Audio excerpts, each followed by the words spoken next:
Avaliação, exame físico e teste de movimento são os três pilares para transformar o fisioterapeuta num verdadeiro expert no tratamento da dor. E pensando nesses três pilares, a gente veio hoje falar nesse vídeo, nesse episódio, nesse podcast, nessa live, seja lá em qual formato você estiver ouvindo esse conteúdo aqui, nós viemos falar sobre dor de cabeça. Como vocês sabem, todo domingo eu abro uma votação com até 12 temas para vocês escolherem qual será o tema da live da semana. E a votação, com 36 votos, dor de cabeça ganhou essa votação e a gente está aqui hoje para falar sobre dor de cabeça. Quem me acompanhou durante essa semana viu que nos stories, que ainda estão presentes, devem ficar presentes aí até umas 8, 9 da noite, que eu postei ontem, eu respondi algumas perguntas que vocês mandaram para eu responder nessa live aqui. Então quem não viu, pode voltar nos stories, até umas 8, 9 da noite vão estar disponíveis, para entender mais ou menos o mecanismo por trás das dores de cabeça cervicogênicas, das cefaleias occipitais, das cefaleias migranosas que a gente falou nos stories, tá bom? Então a gente vai aprofundar um pouquinho aqui sobre dor de cabeça. Vamos lá. Vamos falar de prevalência primeiro. A prevalência da dor de cabeça é de cerca de 15% da população. Se a gente tiver aí como margem a população brasileira de 211 milhões de pessoas, imagine quantas pessoas não sofrem de dor de cabeça. Pelo menos uma vez no mês, ela pode se apresentar uma vez na semana, mais do que uma vez na semana, pode ser uma enxaqueca diária, vão ter várias apresentações clínicas. E aí, se você é fisioterapeuta, ou se você é um seguidor, é um paciente, um prospecto de paciente, eu quero que você desconsidere por esse momento os diagnósticos, tá? Porque muita gente que sofre com dor de cabeça vai direto aonde? No neurologista para obter um diagnóstico de enxaqueca ou de outras cefaleias.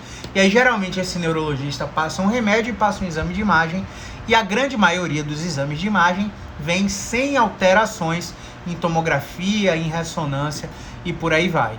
E aí o paciente fica atrás do diagnóstico e fica com aquele sentimento de frustração, porque eu fui atrás do diagnóstico para tratar e não tive um diagnóstico. E aí eu tô aqui para te apresentar que essas dores de cabeça podem ser inespecíficas, ou seja, não interessa se você tem diagnóstico ou se você não tem diagnóstico.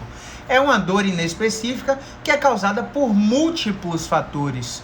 Interações sociais, conflitos emocionais, bloqueios de movimento, obstruções mecânicas, estresse, alterações no que diz respeito a comorbidades, como esteatose hepática, azia, gastrite, refluxo, cólicas menstruais, ovário policístico, enfim, várias comorbidades podem colaborar para sensibilizar o sistema nervoso central e provocar dores de cabeça.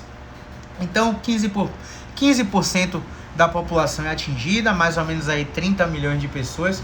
Minha matemática não está muito apurada não, mas mais ou menos 30 milhões se a gente pegar aí a população brasileira, né? Sociedades internacionais para estudos da cefaleia reconhecem até 300 tipos de dores de cabeça. Caio, meu Deus, 300 tipos, como é que eu vou tratar dor de cabeça? Então, estou aqui para te falar que a fisioterapia tem recurso para 3 tipos de dores de cabeça. Quais são eles? As cefaleias primárias, tá? Que são cefaleias que têm diagnóstico de alguma doença. As cefaleias tensionais, a enxaqueca, né? As cefaleias tensionais podem ser do tipo cervicogênica, tá? Que é de origem cervical. E aí eu tô aqui com o Arnold para explicar para vocês. Grande Arnold, dá um salve aí pra galera fiel que tá aí ao vivo com a gente. O Arnold é um bonequinho de coluna que a gente tem para exemplificar que a raiz do problema da maioria das dores de cabeça estão presentes aqui, ó, galera. Nesse segmento aqui, ó. Atlas, primeira vértebra cervical, axis, segunda vértebra cervical, e occipúcio, occipito, aí a base do crânio. Esses 3 ossinhos têm uma conformidade músculo-esquelética que podem bloquear movimentos, tecidos moles ou até mesmo vasos, tá? Colaborando para uma menor irrigação sanguínea, uma menor oxigenação cerebral, e isso pode culminar para enxaquecas. Quanto à apresentação clínica, a gente pode mostrar para vocês que a dor de cabeça pode ter vários aspectos.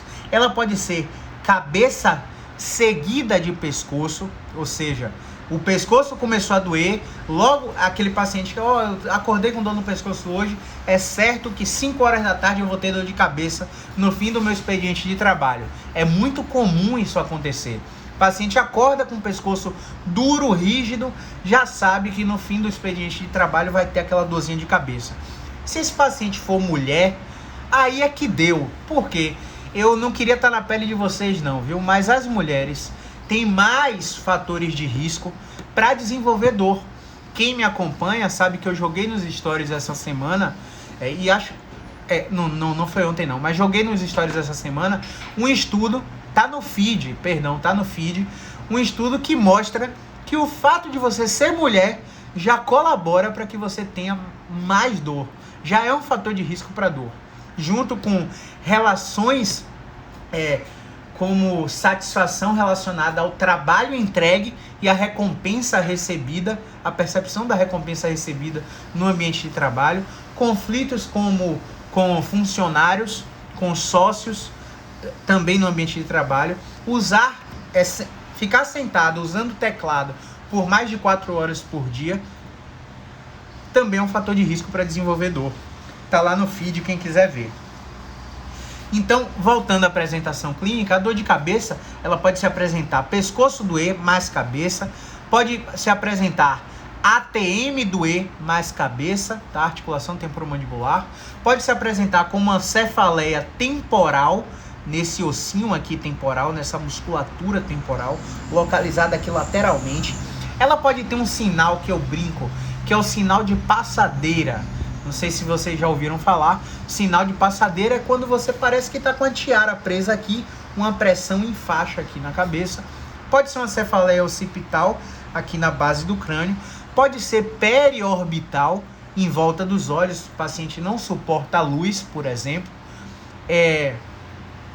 E pode ser frontal e parietal. Ou essa cefaleia pode ser ainda mais inespecífica, ela pode ser migratória. A cefaleia migratória, uma hora vai estar aqui na têmpora, outra na fronte, outra no occipúcio, outra em volta dos olhos e por aí vai. Ela fica sambando pela cabeça do paciente, ok? Então essas são as apresentações clínicas das dores de cabeça. E quais são os recursos que a gente tem para tratamento? Olha, existem técnicas conhecidas como conceito Mulligan de terapia manual. Conceito Mulligan se baseia em movimentos sustentados naturais apofisários que vão desbloquear essas articulações numa teoria que eles chamam de correção da falha posicional. É só teoricamente, tá? Porque não tem falha de posição em lugar nenhum, mas as técnicas funcionam. Vou te dar um exemplo aqui. Se você tá com dor de cabeça aí agora, eu desafio você a rodar o pescoço para a esquerda totalmente, rodar o pescoço para a direita totalmente, olhar para cima totalmente, olhar para baixo até o queixo empurrar o peito, mas empurrar do tanto que você olhou para baixo, inclinar de modo que a sua orelha vai encostar no seu ombro. Olha só, eu não estou pedindo para você levar o ombro até a orelha, estou pedindo para você inclinar o pescoço, deixando o ombro parado o máximo que você puder, e inclinar o pescoço para o outro lado o máximo que você puder. O que vai acontecer? Você vai perceber que um desses 6 movimentos que eu te pedi, tá? Em algum desses 6, a sua dor de cabeça vai mudar. Como assim mudar? Ela vai mudar de lugar, né? Ela vai alterar a área, o tamanho da área. A área que tá gigante vai ficar pequena, ou que tá pequena vai ficar gigante, ou vai tomar a cabeça toda. A apresentação clínica da sua dor de cabeça vai mudar com algum desses movimentos que eu acabei de falar. E se esse sinal foi positivo, você tem um bom sinal. Tem um sinal que você responde mecanicamente, é o que a gente chama. Por exemplo, no recurso do Mulligan, se o paciente rodou para a esquerda e está mais limitado do que rodar para a direita, existem técnicas manuais que a gente pega aqui na articulação e ajuda o paciente a rodar. A gente faz mais ou menos isso aqui, ó. Ajuda o paciente a rodar. E aí quando o paciente restabelece a rotação para o lado que estava limitado, geralmente, não é sempre, mas geralmente ele melhora dessa dor de cabeça. Então a gente tem também os recursos dos subgrupos.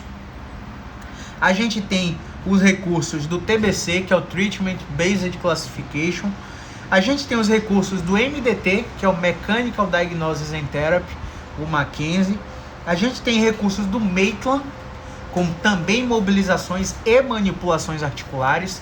Se você percebe hipomobilidades no pescoço do seu paciente, você deitou o paciente e percebeu que move demais para um lado e move pouco passivamente para o outro, e isso culmina com o paciente não conseguir mover ativamente o pescoço, você pode utilizar técnicas de Maitland com mobilizações oscilatórias rítmicas nesse segmento que você percebeu que tem pouca mobilidade, e ao restabelecer essa mobilidade, o paciente tende a melhorar da dor de cabeça. A gente tem a terapia manual ortopédica, que tem o escopo aí da iFont, da quiropraxia, da osteopatia e por aí vai. A gente tem vários recursos para tratar essas dores de cabeça. A gente tem também artigos científicos que mostram que a fisioterapia no tratamento das cefaleias reduz a quantidade de remédios utilizados por esse paciente. A gente tem também dados de artigos científicos mostrando que a fisioterapia aumenta os espaços entre as manifestações das crises de enxaqueca. Pô, Caio, eu tenho enxaqueca toda semana, geralmente é sexta-feira. E como é seu dia na sexta-feira? Ah, meu dia é carregado. Pode ser que seja um problema mecânico, mas tem um fator psicossocial ali, sobrecarga de trabalho, estresse, cansaço, ansiedade, preocupação, privação do sono. Todos esses fatores colaboram para que o alarme do nosso sistema nervoso central fique alterado, beleza? E o paciente perceba mais dor. Então vamos simplificar. O objetivo do tratamento fisioterapêutico na dor de cabeça é restabelecer o movimento no segmento que perdeu mobilidade. Então, de todos aqueles movimentos que eu te pedi para fazer, você fez todos eles e você percebeu que a sua inclinação direita é menor do que a esquerda. Ou que quando você inclina para a direita, dói demais a cabeça. Dói a ATM junto. Dói o pescoço junto. Não é esticar, pessoal. Porque tem aquela história do paciente que, vou fazer uns alongamentos aqui. Começa a se puxar e sente isso aqui esticar. Eu não estou falando do esticão. O esticão é só você puxar o dedo para trás. Isso aí que você vai sentir ao puxar o dedo para trás é a mesma coisa que você vai sentir ao esticar o pescoço. Eu estou falando de, além de esticar, o paciente perceber dor. E não é qualquer dor. É a dor da queixa dele. É a dor da queixa do paciente. É a sua dor? Paciente, não. É uma outra dor aqui. Essa dor não percebia, não. É diferente da minha dor de cabeça. Tem que ser a dor concordante do paciente. Tá bom? Quando a gente restabelece esse movimento, o paciente tende a melhorar. Então, qual é a aplicabilidade dos nossos testes para descobrir se o paciente é um paciente que vai responder ao nosso tratamento? Vamos lá. O André Gomes me perguntou aqui na caixinha de perguntas que eu deixei aqui nos stories, como é que a gente faz para saber se o paciente vai responder mecanicamente? Testando. A gente vai ter que testar todos esses movimentos. Então, a gente tem a flexão e a extensão. A gente tem a retração, a gente tem a protusão, a gente tem rotações direita-esquerda e inclinações direita-esquerda. Então, o pescoço tem aí 8 movimentos. Desses 8 movimentos, a gente vai começar com as retrações e vai progredir cargas em todas as retrações para depois pensar em mudar de acordo com a resposta sintomática do paciente para flexões, ok? Então, o que é que eu falo para vocês pegarem um caderno aí e anotarem agora? Porque isso é o que vai determinar se você vai evoluir, vai progredir forças vai avançar na carga ou se você vai alternar forças, se você vai mudar a direção. Por exemplo, durante os seus testes de movimento, desses 8 que eu falei com vocês aqui, você vai ter respostas sintomáticas diferentes. Então anota aí agora. Você vai ter a resposta sintomática aumenta, setinha para cima. Você vai ter a resposta sintomática diminui, setinha para baixo.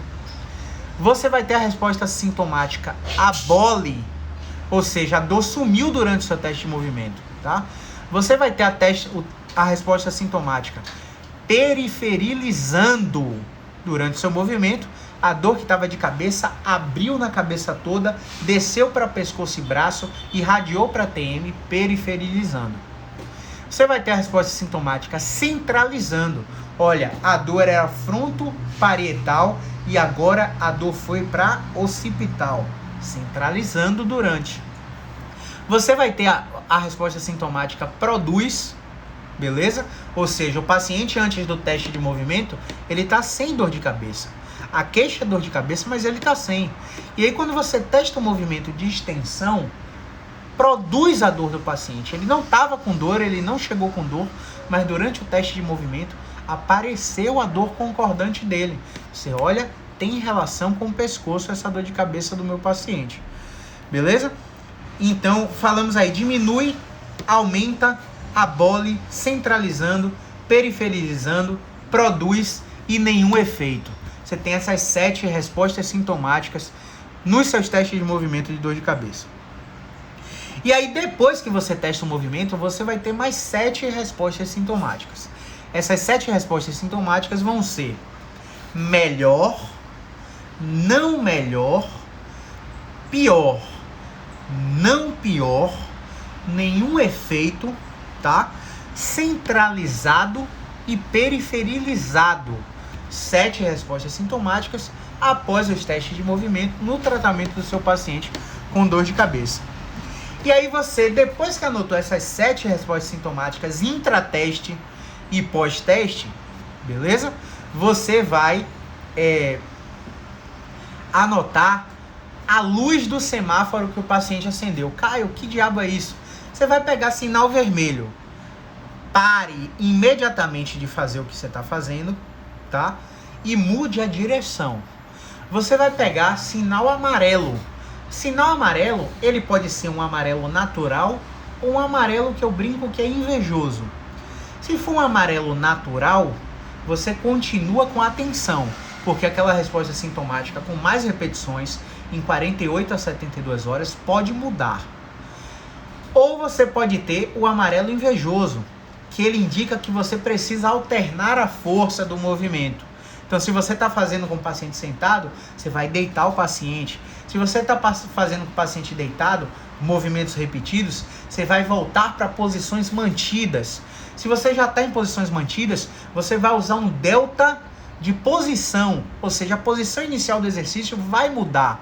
Se você está fazendo a retração deitado já com travesseiro, você vai colocar o cara em decúbito ventral, em apoio nos antebraços e vai fazer a retração contra a gravidade. Então você teve um delta, uma variação da posição inicial com o amarelo invejoso. Isso é uma alternativa de força. Beleza? E você vai ter o sinal verde. O sinal verde é mais do mesmo. Então, por exemplo, se você está com um paciente com dor de cabeça frontotemporal do lado direito, você testou retrações repetidas e o paciente teve a resposta durante e diminui, e depois do teste de movimento de retração melhor, é luz verde. Você vai fazer aquele movimento mais vezes por 48 horas e vai pedir para o paciente voltar no consultório ou vai atender o paciente de novo online. Mais do mesmo, luz verde. Se você fez as retrações, se você fez as retrações e o paciente simplesmente falou aumenta, não pior, ou seja, durante aumentou e no final do teste de retração o paciente não ficou pior do que ele chegou em você. As referências não mudaram. Aumentou durante, não pior depois. O não pior depois é uma luz amarela que é invejosa. Requer que você alterne as forças. Ou seja, tira o cara de contragravidade sentado, coloca o cara deitado, com a gravidade a favor do movimento. Você alternou a força e você vai testar as retrações lá. Se, por exemplo, você pediu as retrações repetidas sentado e, por exemplo, ele aumentou a dor durante e no final o paciente estava pior. A resposta sintomática pior no pós-teste quer dizer luz vermelha. Luz vermelha, pare, não faça mais, mude a direção. Isso que quer dizer. Então, na luz vermelha, você vai sair do princípio de extensão que você começou com retração e você vai mudar o princípio. Ainda no plano sagital, você vai fazer as flexões repetidas e aí vai mensurar as respostas sintomáticas. E aí, a depender se é luz verde, amarela, natural ou invejosa, ou luz vermelha, você vai aumentar a carga ou alternar a força até encontrar o movimento que tenha a chamada preferência direcional do paciente com dor de cabeça. Mas vamos lá. O que é preferência direcional? Preferência direcional é uma resposta induzida clinicamente através de uma estratégia de carga, um movimento repetido, uma posição mantida, que vai fazer com que os sintomas do paciente diminuam, venham a abolir ou venham a centralizar. Se você encontrou qualquer estratégia, amigo, qualquer estratégia, se você botou uma agulha no IG4 do paciente, o paciente melhorou a dor de cabeça, essa estratégia deve ser repetida mais do mesmo, é luz verde, diminui a bolha, centraliza, é preferência direcional para movimento, é luz verde. Mas eu extrapolei para você entender que uma agulha no IG4 do paciente pode melhorar uma dor de cabeça, eu extrapolei para você ver que não é só movimento. Qualquer intervenção que você faça, que encontre e diminui a bolha ou centraliza, deve ser investida. Você deve fazer mais. E onde é que o fisioterapeuta erra? O fisioterapeuta, quando acha a preferência direcional do paciente, ele quer aumentar a carga. Meu Deus, por quê? Você já achou que o paciente vai melhorar? Para que você vai aumentar a carga? Tenha calma, não seja ansioso, porque você vai pecar por excesso. Se você aumenta a carga num sinal de luz verde, você pode agravar a obstrução mecânica do paciente com dor de cabeça, ele não dormir naquele dia, não fechar nenhum plano de tratamento com você, porque você foi apressadinho. Eu quero zerar o paciente na primeira visita. Todo mundo quer, mas a realidade é que nem todos zeram na primeira visita. Precisam de 3, precisam de 6, alguns precisam de 12. Cada caso é um caso. Então você tem que ter paciência e respeitar as respostas sintomáticas. Beleza? Deixa eu ver o que tem para responder de pergunta de vocês, que vocês deixaram aqui. Cadê? Vamos lá.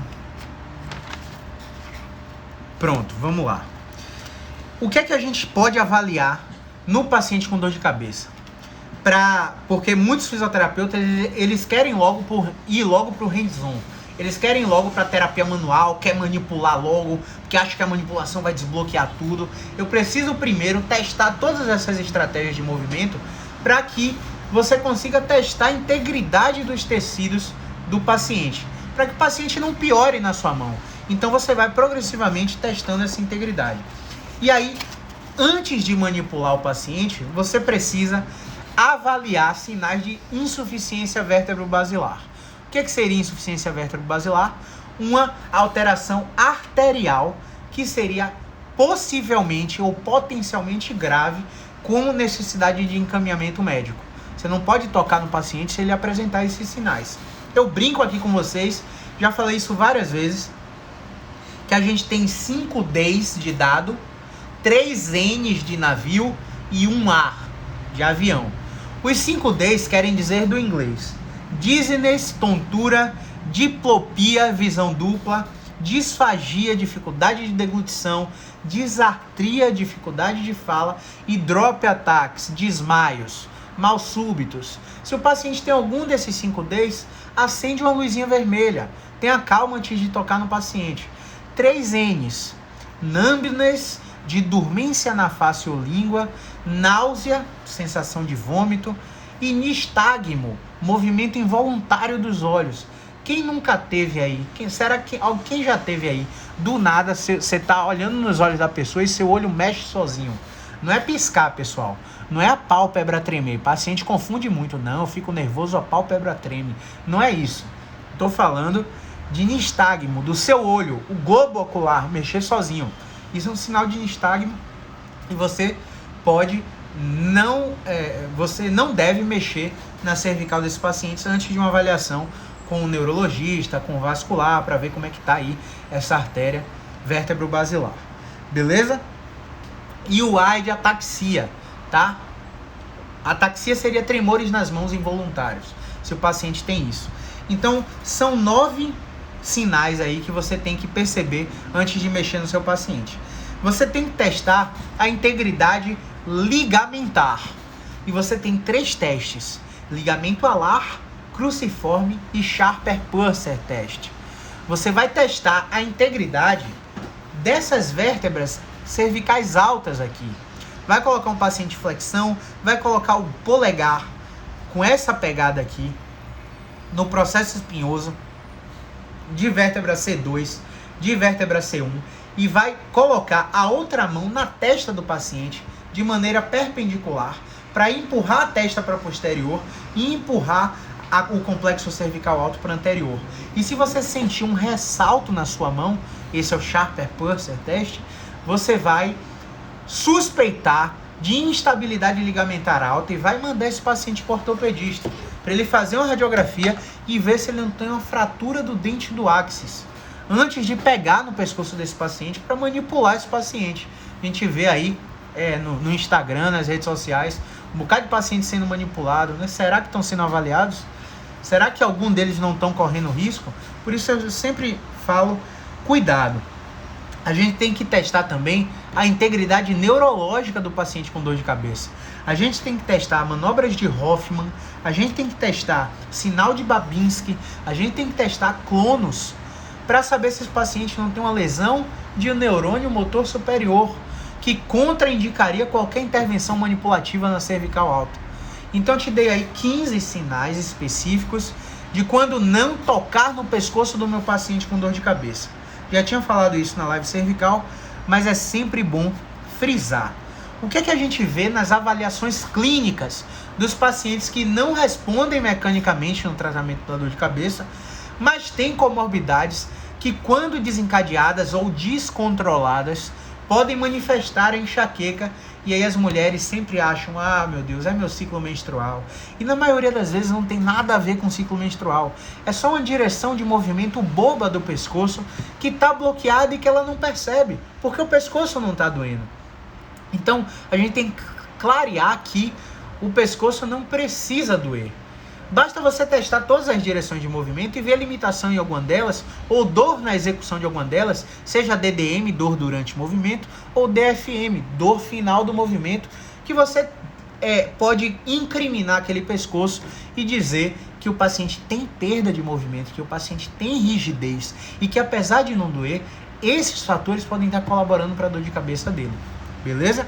O que é que a gente vê na avaliação clínica? O paciente tem azia, o paciente tem gastrite, tem refluxo, o paciente fez endoscopia, encontrou H. pylori, o paciente tem intolerâncias no duodeno, no pâncreas, intolerância à lactose, o paciente é celíaco, o paciente tem dor abdominal constante, cólicas constantes, o paciente é diabético, tem pedra na vesícula, infecções passadas, o cara tem infecção intestinal, o cara teve infecção intestinal recente, teve uma apendicite, uma cirurgia de apendicite recente, teve infecção urinária, esteatose hepática, dislipidemias, colesterol alto, paciente teve pneumonia recente, paciente asmático, paciente é cardíaco, o paciente tem ovário policístico, mioma, endometriose, paciente tem hipertensão, o paciente é tabagista, sedentário, se hidrata mal, só come fast food em drive-thru porque não tem tempo para se alimentar bem. São comorbidades que, quando associadas, podem elevar a percepção da dor do paciente, seja qualquer dor, não só dor de cabeça, não só enxaqueca. Beleza? Então, todas essas comorbidades têm que ser investigadas na avaliação clínica. Caio, mas eu sou fisioterapeuta, eu não sou médico. E daí que você é fisioterapeuta? Você não tem condição de identificar e triar se a comorbidade precisa de uma indicação ou não? Você não sabe ver um exame de sangue para ver os valores de referência, ver o que está alterado ou não e conscientizar esse paciente da necessidade do médico? Eu atendo vários pacientes que não querem ir médicos, mas precisam ir nos médicos. Não querem porque acham que toda vez que vai entupir de remédio, mas quando você vê um quadro de dor de cabeça com essas comorbidades não responsivas a movimentos repetidos, a posição mantida, a terapia manual, a educação e dor, o paciente tem que ir para o médico.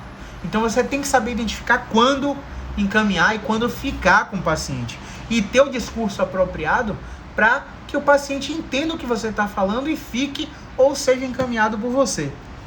Sabe qual é o meu discurso apropriado? Enquanto você não voltar com o médico, eu não te atendo mais, ponto. Ah, Caio, mas você não pode fazer isso. É claro que a gente pode fazer isso. Porque eu não vou dar resultado para aquele paciente enquanto eu não tiver um parecer do médico, enquanto ele não estiver associando o meu tratamento com a medicação, enquanto ele não estiver associando a psicologia com o meu tratamento.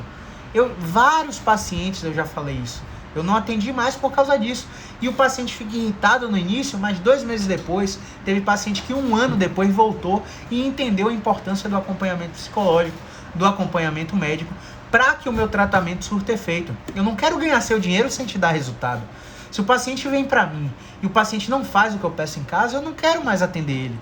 Porque ele não vai ter resultado e ele não vai falar de mim para outras pessoas. Eu não quero atender você várias vezes. Eu quero atender você rápido, poucas vezes, ser efetivo no seu tratamento, conscientizar você que é 100% minha parte, que 100% da minha parte vai estar nos 50% do seu resultado, mas você tem que botar os 100% da sua parte nos 50% do seu resultado, para que eu te dê alta rápido, e que com essa alta rápida e satisfatória, você fale do meu serviço para mais pessoas, para sua esposa, para seu marido, para sua família, para seus amigos, e a gente consiga fazer esse ciclo girar, beleza? Pacientes com diarreia também, com constipação. Agora eu queria falar com vocês de alguns aspectos que afetam o tratamento da dor de cabeça do paciente e que o paciente passa despercebido, que são os chamados fatores biopsicossociais. Por exemplo, o sistema nervoso central ele é muito inteligente. Ele não sabe distinguir se você tomou uma porrada de um bandido durante um assalto ou se você brigou com seu sócio. Os neurotransmissores que são liberados, as catecolaminas, as colecistoquininas, o GABA, as endorfinas, as beta-endorfinas, todas essas substâncias, elas são liberadas na mesma proporção. Então o cérebro, ele não sabe dizer se você está sendo assaltado, se alguém acabou de invadir minha casa aqui, está fazendo minha mãe, minha esposa, minha irmã de refém na minha frente, ou se eu estou simplesmente discutindo com meu namorado, com minha namorada, com minha esposa, com meu esposo. O cérebro ele não sabe distinguir. Para tudo, a amígdala bombardeia lá substâncias que fazem você detectar ameaça. E aí é como se você ligasse o disjuntor para acender essa luz aqui do teto e a máquina de lavar lá na cozinha ligasse. Eu sempre gosto de dar esse exemplo. O problema não está no input, na entrada. O problema não está no estímulo que você está vendo. O problema está dentro de você, no seu sistema nervoso central, que está percebendo aquele estímulo com exagero, com catastrofização, com excesso de medo, com excesso de preocupação. E tudo isso vai estar relacionado ao overtreatment, ao overdiagnosis, o excesso diagnóstico. O paciente vai com dor de cabeça para o acupunturista que fala que o problema dele é energético. Vai para o RPGista que fala que o problema dele é postural. Vai para o pilateiro que fala que o problema dele é core. Ele não tem um core cervical, não tem estabilidade cervical e está provocando dor de cabeça. O cara vai no médico e diz que ele teve pequenos AVCs imperceptíveis, que não é nada, que tem uma substância branca ali no cérebro, no exame de imagem, e que ele tem que se cuidar, fazer atividade física, mudar estilo de vida. Então o paciente vem com uma sobrecarga de diagnóstico, não sabe para que caminho seguir e refere a sobrecarga de tratamento. Ele tem um tratamento medicamentoso, ele tem um tratamento postural, ele tem um tratamento energético, ele tem um tratamento psicológico e para cada tratamento ele levou um diagnóstico. Então na cabeça do paciente com dor de cabeça fica uma grande confusão. Então o primeiro ponto que você tem que ficar ligado, acender o alarme é o seguinte: você tem que ter humildade para reconhecer quando o problema é do seu escopo. Caio é mecânico e você dá diagnóstico? Eu falei, não dou diagnóstico. Mas o paciente vai atrás de você pelo diagnóstico. Não. O paciente vai atrás de mim para que eu resolva o problema dele. E o problema dele não é a dor. O problema dele é o que ele não consegue fazer por causa da dor. Interessante você ter essa mudança de chave para ter uma visão mais abrangente, que a dor de cabeça por dor de cabeça, ele vai tomar um analgésico, ele vai tomar um Torcilax, ele vai tomar um Dorflex, ele vai tomar um Miozan, ele vai tomar uma morfina até em casa, codeína, enfim, Paco, Sumax. Tem uma porrada de droga aí que os pacientes às vezes nem precisam ir no médico para conseguir. Dormem tranquilamente, tomam um Rivotril, tomam um Alprazolam, dor por dor, o paciente vai se automedicar. Agora, olha só, Caio, minha dor de cabeça está me atrapalhando muito. Eu não consigo me concentrar para estudar para a prova do concurso que eu vou prestar. Caio, minha dor de cabeça não permite que eu faça sexo com meu marido. Meu marido tá achando que eu tô traindo ele, mas não é. É porque eu tô com dor de cabeça, eu não consigo fazer amor com ele. Caio, minha dor de cabeça não permite que eu escute e tenha paciência com meus filhos brincando quando eu chego do trabalho. Porque quando eles vêm com aquela zoada toda, eu já tô super estressado do dia a dia e a minha dor de cabeça aumenta. Você percebe que o problema não tá na dor, o problema tá no que ele não consegue fazer por causa da dor? E é aí que o seu valor percebido aumenta. Quando você consegue fazer o paciente enxergar o que a dor está atrapalhando nele. É aí que ele abandona tratamentos medicamentosos, tratamentos com excesso de diagnóstico e vai para tratamentos resolutivos, independente de ser com fisioterapeuta. Eu atendi uma paciente, 2 casos. Eu atendi uma paciente com 50 anos de dor de cabeça.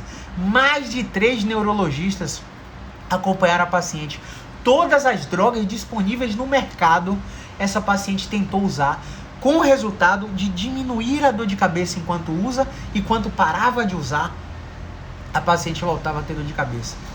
Em um atendimento, 50 anos de dor de cabeça, um movimento no pescoço destravou a dor de cabeça, a paciente me pagou o dobro da minha consulta sem acreditar que a dor de cabeça melhorou, por causa de um movimento. Diga qual foi o movimento? Rotação esquerda cervical deitada. Rotação esquerda cervical deitada fez a paciente abolir e centralizar o sintoma da dor de cabeça e ela nunca mais teve dor de cabeça. Quando a ameaça, já tem 6 meses de acompanhamento, quando a dor de cabeça ameaça vir, ela deita e faz o exercício dela. E glória a Deus que ela não sofra nenhum trauma, nenhum impacto psicológico forte ou nenhum acidente para mudar esse padrão mecânico do pescoço que gerava a dor de cabeça dela. Já eu tive uma paciente que fez 6 visitas e eu não dei resultado com nada. A gente tentou acupuntura, tentou estratégia de carga, tentou terapia manual, neuromodulação induzida via exercício, orientamos exercício via telemonitoramento nos vídeos de celular, porque não tinha necessidade da paciente ir para atendimento presencial mais. E essa paciente não teve resultado. Eu falei, olha, quer saber? Procura esse dentista aqui. Fala para ele que você tentou tratamento para dor de cabeça comigo sem sucesso. O dentista aplicou uma toxina botulínica numa musculatura pterigoide, massetérica, não sei que musculatura foi. O paciente está sem dor de cabeça há 2 anos, aplicando botox. Então a gente precisa ter humildade para saber que a gente não resolve a porra toda. Tem fisioterapeuta aí fazendo propaganda de que resolve a porra toda. E não é assim. A gente precisa ter humildade para saber quando encaminhar e quando o tratamento é para o seu escopo profissional. Beleza? E concomitantemente a todo esse panorama de tratamento que eu falei para vocês, os pacientes têm uso de analgésicos, né, de primeiro espectro, uso de anti-inflamatórios não esteroidais, até usam beta-bloqueadores, neuromoduladores e em últimos casos que têm pouquíssimo sucesso, usam anticonvulsivantes, antidepressivos e anticonvulsivantes. Então a gente precisa ficar ligado que a dor de cabeça tem essas nuances. Às vezes você vai resolver sozinho, às vezes você vai precisar do dentista, muitas vezes você vai precisar do psicólogo, e algumas vezes você vai precisar do médico, às vezes você vai precisar do nutricionista, porque o problema está no balanço nutricional que não está suficiente para que você tenha a redução das comorbidades, e isso colabora para a sua dor de cabeça. E a gente vai falar de algumas outras fontes aqui, antes de responder essa pergunta aqui. Luan Paraguaçu, sofro há 2 anos, fiz exames de imagem, nada. E nada tenho. Fiz tratamento com antidepressivo e anticonvulsivante, nada. Já diria Einstein, né? Nem sei se a frase é de Einstein, mas se você está tentando as mesmas coisas, meu amigo, sem sucesso, você está cometendo loucuras. Tem que mudar essa abordagem aí, tá, Luan? Procura um fisioterapeuta, vê o que é que o fisioterapeuta pode fazer por sua dor de cabeça, tá? Já que isso aí não está surtindo efeito. E geralmente isso aí é a linha de frente. Isso aí que você passou é o que a maioria dos pacientes com dor de cabeça passam. E quando teria que ser o contrário, isso aí teria que ser última possibilidade. Primeiro você tinha que ter acompanhamento fisioterapêutico para saber se sua cefaleia era cervicogênica, occipital, tensional, migranosa, migrânia com salva, tipo enxaqueca, enfim. Reconhecer o tipo da sua dor de cabeça para você ter o tratamento adequado, e só em falha do tratamento fisioterapêutico abordaria todos esses tipos de drogas aí. Beleza? Obrigado pela sua pergunta. Então, tem outras apresentações clínicas que eu gostaria de falar com vocês aqui sobre a dor de cabeça, que é a dor de cabeça com dor no seio da face. Por exemplo, o paciente tem sinusite, ele fica com dor aqui, ó, no seio da face, testa, junto com a dor de cabeça. E aí, o pessoal do Richard Rosedale, eles fizeram um estudo procurando encontrar associações entre perdas de movimento no pescoço e em pacientes que tinham dor de cabeça com sinusite, com gotejamento posterior, que os otorrinos chamam. E, pasmem, 80% dos pacientes que tinham dor de cabeça com sinusite tinham alguma perda no pescoço. E aí, olha só, eu não estou falando aqui em relação de causa e efeito. Não estou dizendo quem veio primeiro, o ovo ou a galinha. Eu estou dizendo que coisas estão associadas. E quando eu falo associadas, eu quero dizer o seguinte: elas acontecem ao mesmo tempo, simultaneamente. E talvez, se a gente bloquear um dos eventos, o outro evento diminua de intensidade ou até suma, tá? Estou falando disso. Então, 80% dos pacientes que têm dor de cabeça com sinusite, com dor no seio da face, tem alguma perda no pescoço. E aí eles decidiram estudar: será que se eu recuperar essa perda de movimento no pescoço, esse paciente com dor de cabeça melhora da sinusite? E 33% desses pacientes melhoraram. 33 ou 36, não tenho certeza agora. 33 ou 36% desses fisioterapeutas, desses pacientes, melhoraram da sinusite também. Olha que interessante. A gente que achava que o escopo profissional estava só nas perdas de movimento, nos bloqueios mecânicos, nas queixas funcionais, a gente está começando a atuar em queixas orgânicas. Só o paciente com sinusite ele tem uma chance de melhorar com fisioterapia. Eu já abordava pacientes com sinusite, porque eu fiz uma pós-graduação em acupuntura, e a acupuntura me dá ferramentas para tratar alguns pacientes com sinusite, com rinite, com insônia, com cólica abdominal e por aí vai. Então a acupuntura é uma boa ferramenta para o tratamento da dor e para todas essas comorbidades. Mas se eu não tivesse acupuntura, eu estaria feliz, porque seria uma ferramenta que eu já tenho, que pode ter um alcance e uma comorbidade associada do paciente com dor de cabeça, que seria a sinusite. Nos quadros de enxaqueca, geralmente o paciente sente metade da cabeça doer. É uma apresentação clínica de característica latejante, pulsante. Tá?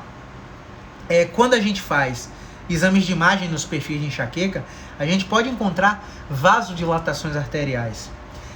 O paciente, se tiver aura prévia, se for mulher, tiver cefaleia em salva ou cefaleia migranosa, com áurea, com névoa, com fog, com névoa na visão, esse paciente E se for mulher e tiver com uso de anticoncepcional, esse paciente tem 3 vezes mais chance de sofrer com a dor de cabeça. Então, mulheres, mais uma vez, não gostaria de estar na pele de vocês. Vocês sofrem, viu? Não é à toa que merecem todo esse reconhecimento. É um fator de risco ser mulher. Se usa anticoncepcional, o fator de risco aumenta ainda mais, principalmente nos quadros de enxaqueca. Os quadros de cefaleia tensional geralmente vêm com dor na testa, com dor na nuca, precedida ou sucedida de dor no pescoço e também de dor da TM, como eu falei no início da live. Gatilhos importantes para você conscientizar o paciente são gatilhos de perfumes muito fortes, gatilhos luminosos, estresses, jejuns prolongados, aquele paciente que já acorda na pressa com o pescoço duro, não tem tempo para tomar café, em 30 minutos está no trabalho, está parado no trânsito, estressado no trânsito. Isso pode desencadear dor de cabeça. Voltamos. Isso. Desregulações hormonais podem desencadear dor de cabeça também. E alimentos, pessoal. Alimentos embutidos, cafeína em excesso, que também vai ter um efeito retrógrado aí. O que é que eu quero dizer com isso? Que às vezes o paciente está tão acostumado com café que quando ele não toma café, ele fica com dor de cabeça. Meu pai, ele teve Covid e teve um momento que ele estava com muita dor de cabeça e ele já tinha tomado muito remédio, já tinha tomado 3 dipironas no dia, um Tilenol. Eu falei, olha, não toma remédio, toma 100 ml de café e descansa. 30 minutos depois, meu pai estava sem dor de cabeça, não era dor de cabeça de Covid, ele estava somatizando e ele estava naquela dependência do café. Então, cafeína é um gatilho, uso de álcool é um gatilho, vinho, cerveja, adoçantes, doces, salgados, principalmente se o paciente tem enxaqueca com náusea, com ânsia de vômito. Então, tem que se afastar um pouco desses gatilhos. Paciente que está fazendo atividade física e passa do limiar moderado de intensidade para o limiar mais intenso, do tipo de treinamentos intervalados, quando esse paciente que não está acostumado aumenta a intensidade de uma forma brusca no exercício, ele também aumenta a intensidade da dor de cabeça. E essa enxaqueca que eu falei anteriormente pode durar de 4 a 72 horas. Tem paciente que entra em crise e me liga, está 4 dias na crise. E aí tem muito paciente que fala para mim, Caio, mas eu tô em crise, é melhor não ir hoje não. Não, é melhor você ir quando você tá na crise. Eu sempre brinco, eu sempre falo isso com os pacientes, porque não dá para o paciente chegar lá sem sintoma. Quando o paciente chega lá sem sintoma, a gente trabalha, mas é muito mais difícil do que na crise. Porque na crise, movimentos simples podem alterar a localização, a área ou a intensidade da dor de cabeça e você encontrar uma preferência direcional naquele paciente de uma forma muito mais rápida e muito mais fácil, porque o paciente está com sintoma latejante no momento da consulta. E físio, não tenha medo de mexer no paciente em crise. Você não vai matar o paciente, você não vai piorar o paciente, você tem que descobrir o movimento que diminui a dor dele. A técnica, a neuromodulação, a terapia manual específica que vai diminuir a dor dele. Não fique com medo de mexer. Tem muito físico que fica com medo de mexer no paciente. Então a gente deve ser específico, tem que evitar automedicação. Todos os tratamentos hoje, cientificamente embasados, estão baseados em algoritmos, ou seja, em combinações de achados do exame físico para determinar qual movimento, qual exercício, qual técnica, qual especialidade vai tratar o paciente. Se o paciente está com dor de cabeça e ele se automedica, a gente perde completamente esse algoritmo porque a gente perde essa referência. E outra, ele sabe que vai ficar dependente e que cada vez mais ele vai precisar de doses mais pesadas para manter o mesmo efeito até a droga não fazer mais o efeito. Então ele tem que procurar logo um fisioterapeuta. Então, evitar ibuprofeno, amitriptilina, venlafaxina, propanolol, topiramato. Evitar tudo isso sem prescrição do médico que te avaliou. Tem muito paciente que fala, mas meu tio é médico. Eu pergunto, ele te viu? Ele te examinou? Não, ele não me examinou não.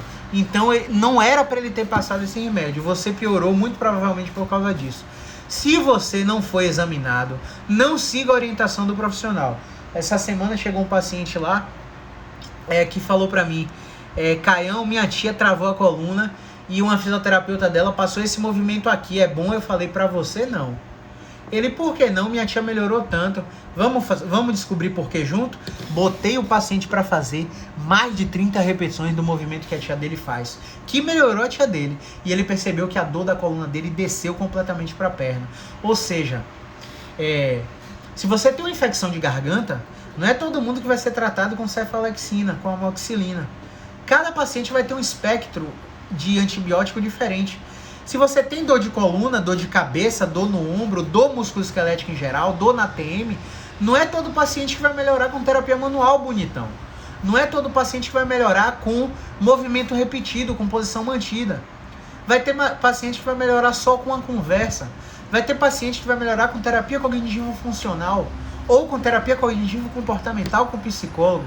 Vai ter paciente que vai tomar uma droguinha pequena de amplo espectro que o neurologista passou e que nunca mais vai ter dor de cabeça. Então a individualização baseada na estratificação de subgrupos hoje é tendência mundial para todos os tratamentos. Pessoal que tem câncer hoje, o câncer tem etapas de classificação para saber qual tratamento radioterápico, qual tratamento quimioterápico, qual droga vai ser o melhor para tratar aquele tipo específico de câncer. A mesma coisa na dor de cabeça. Toda a área da saúde, medicina, fisioterapia, enfermagem, educação física estão se baseando em algoritmos, principalmente os profissionais que seguem a ciência, que não são negacionistas, tá bom? Então a gente tem que colocar, para testar o paciente, a gente tem que usar técnicas musculares, usar técnicas articulares, usar pressão manual em certos músculos, porque a gente quer reproduzir a dor do paciente, principalmente se esse paciente chegou pra gente se esse paciente chegou pra gente sem dor. Se o paciente chegou pra gente sem dor, a queixa dele é de longa data, chegou sem dor, eu busco reproduzir a dor dele. Eu uso vários movimentos, várias técnicas e pergunto, essa é sua dor? Porque se for uma dor diferente não serve, como eu já falei aqui anteriormente. Então, acho que respondi a pergunta do André. Tem a pergunta da Soianine aqui. Se os olhos têm influência no paciente com dor de cabeça. Se o paciente com dor de cabeça sofre alguma influência nos olhos, com certeza. O paciente pode ter dilatação de pupila, o paciente pode ter contração de pupila, não é contração o nome não, esqueci agora, mas pode ter alterações de pupila, pode ser alterações visuais em névoa, em áurea, o paciente pode ter nistagmo, como eu falei anteriormente. Então, quando a gente fala de dor de cabeça, a gente pega esse aspecto aqui, da C1, C2 e da C0, que é a base do crânio. Todos esses nervos em amarelo que vocês estão vendo sair daqui, vão para diversas áreas diferentes da cabeça.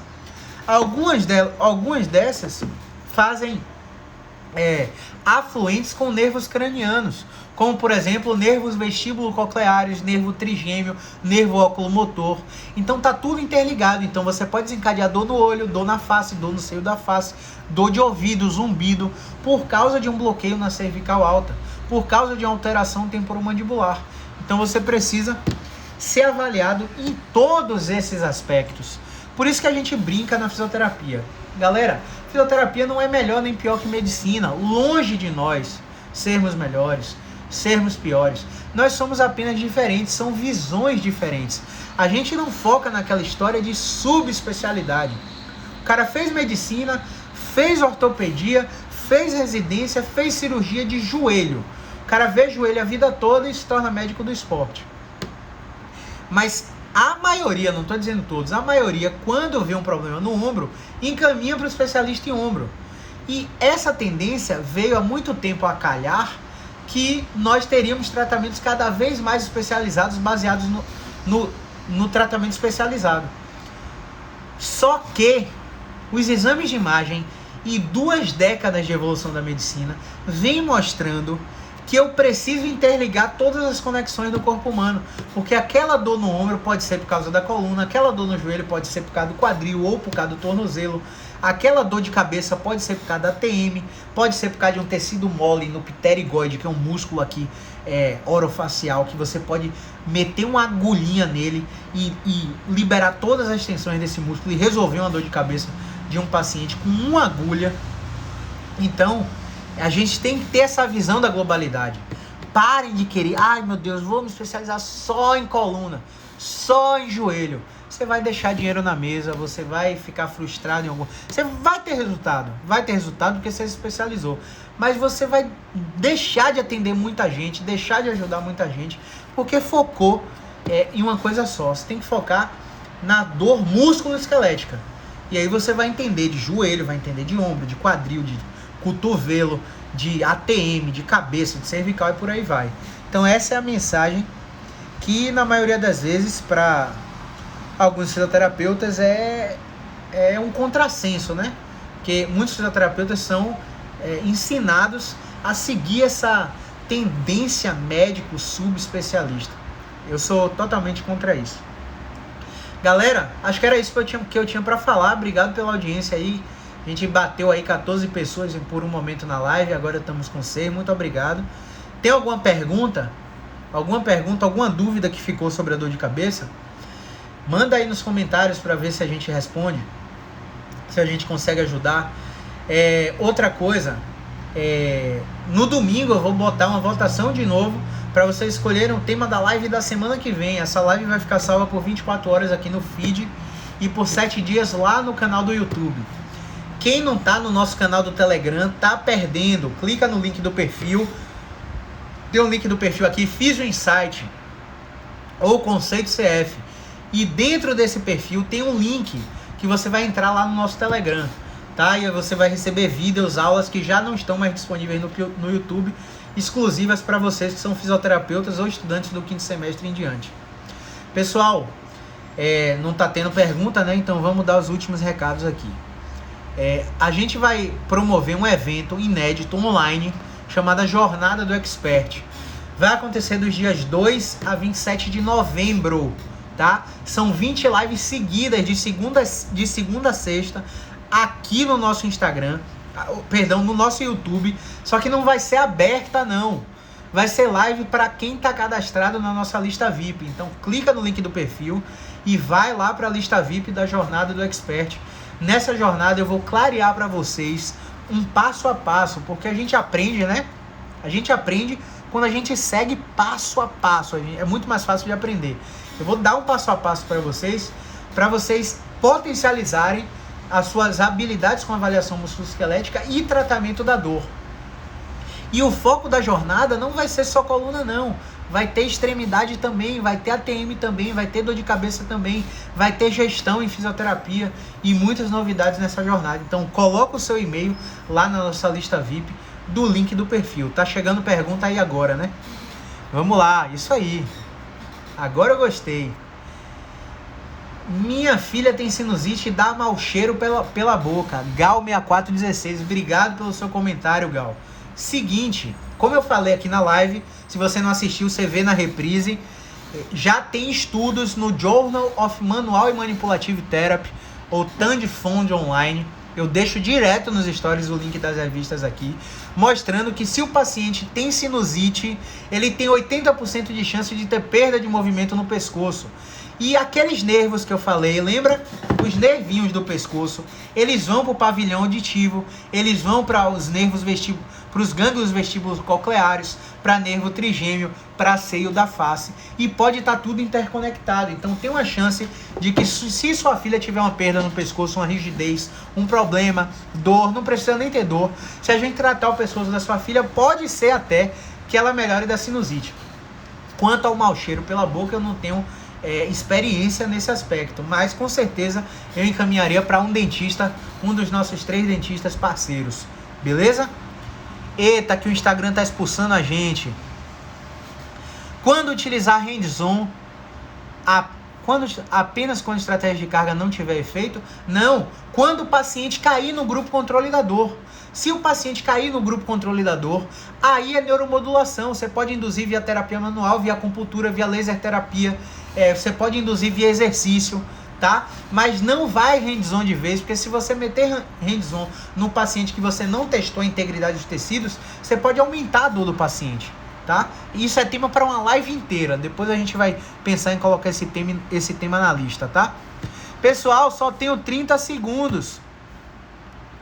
30 segundos, não vai dar para responder todo mundo, mas vou tentar responder individualmente aqui depois, tá?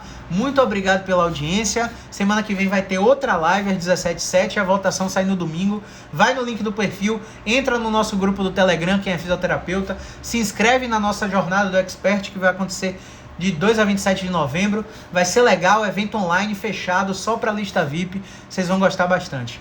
Grande abraço.